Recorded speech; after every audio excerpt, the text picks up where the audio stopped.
The following segment is sponsored by Daniel A. White and Associates and does not necessarily reflect the views of this station or Forever Media Incorporated. Rick Jensen on 1150 AM, 1017 FM, WDEL. Well, Dan White is a financial consultant specializing in retirement income. I have been a client of his for many, many years. I'm really glad. On the phone right now is Dan Simon. Dan is one of the guys who works with Dan White. In fact, Dan's in the Middletown office. How you doing down there, buddy? Doing just fine, Rick. How are you today? Good. Yeah, you sound pretty busy. We won't take too much of your time here, but I always appreciate these tips after the news at 1:30 on Wednesday. So there have been a lot of changes because of COVID, and all, and there seems to be a big reset to how much money you can take out of retirement plans and things like that. Is that the kind of thing that you want to talk about today? Yeah, so, Rick, just wanted to discuss and touch a little bit on distributions from retirement accounts, IRAs, 401ks, 403b type plans, for individuals who are under 59 and a half. Most of the time, taking distributions from those type of accounts is off limits when you're not 59 and a half yet. But there are some situations where the IRS will waive the 10% penalty for distributions prior to 59 and a half. And I just wanted to touch on that today. Sure.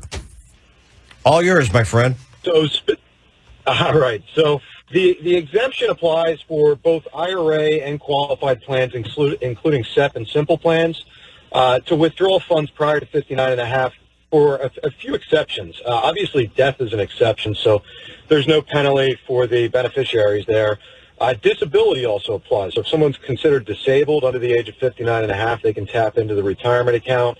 Also, what are called 72T distributions, basically where you're taking a substantially equal period of payments from that account. For example, if someone retired early and wanted to start drawing income, that's an exception. Medical expenses also apply. So if the medical expense is actually over 7.5% of someone's AGI, they are able to waive the 10% penalty, as well as IRS levies. Active reservists can actually tap into those accounts, and as well as birth and adoption type situations. So that applies to both individual retirement accounts as well as plans.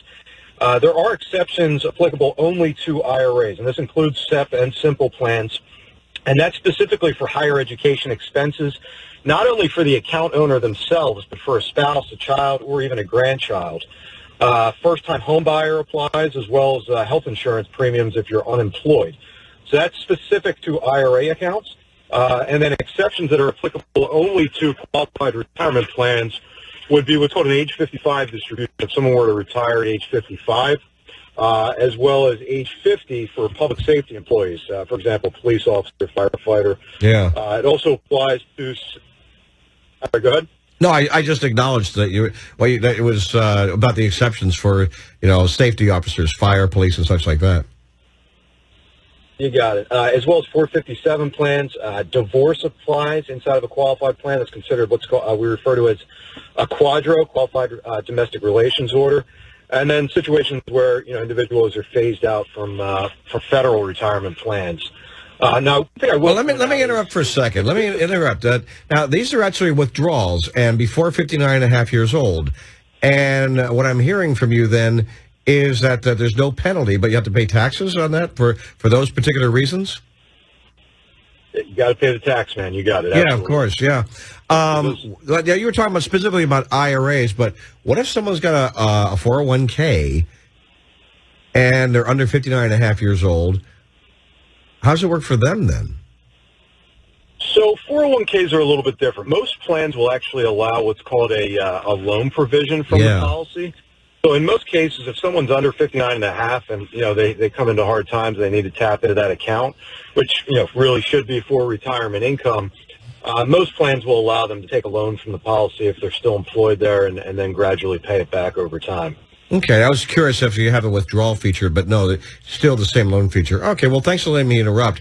Now, I bet you lost your spot, didn't you? You lost your place because of me. So, good for you. That's all right. One specific area which is a little tricky, and it's different than higher education expenses, is disability. Disability only applies to the account owner themselves. So if you had a spouse that was disabled, you can't tap into that account without, subjecting yourself to the early withdrawal penalty of 10%. So that's something to be, focused on. And, obviously whenever making these decisions to withdraw funds from the retirement accounts, prior to 59 and a half, always encourage people, make sure they know what they're doing, know the rules before taking any plan distribution. Because, again, nobody wants to pay more taxes or penalties than they're required to, for sure. Good to know. All right. Thank you, Dan Simon. Truly, you are one of the experts, top of the top there with Dan White and Associates, Middletown office. You can give them a call at 888-690-8820 and have a conversation about retirement. I do, and I'll have to hear things from Dan I don't want to hear. But that's all good stuff for you, Rick. Well, it's like, I should do what? Oh, man. But I want to go and buy other stuff. I'm one of those guys, too. All right, 888-690-8820. And on Sunday morning at 7 a.m., it's On the Money with Dan White. Digital estate planning is important, too. What is that? What's the headline? What is digital estate planning?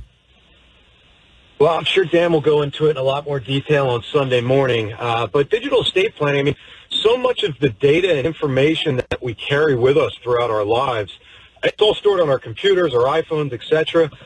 So, having a plan so that, if a spouse needs to access any of that information, everything's available. I can share one example. I had a family member, great uncle, who, he took care of everything. And, dropped dead in his front yard of a heart attack, sadly. And his wife had no idea what passwords were to, accounts and so forth. So, nowadays the digital estate plan is very important in making sure there's always a plan in place. No, that's cool. I've done that, maybe not enough, a little bit, though. I have a little folder with all my accounts and usernames and passwords and people to call and things like that. And it's called, Lucky Day for You. There you go. My wife and my daughter. But I want to hear more about that, too. So for me, it'll be a cup of coffee, maybe a bagel on Sunday morning, 7 a.m. On the Money. Dan Simon, Dan White and Associates. Sure, a great show as always. Always. All right, my friend. Take care. Be well, Dan. All right, always a pleasure. Thanks, Rick. Bye, buddy. Bye-bye. Again, 888-690-8820.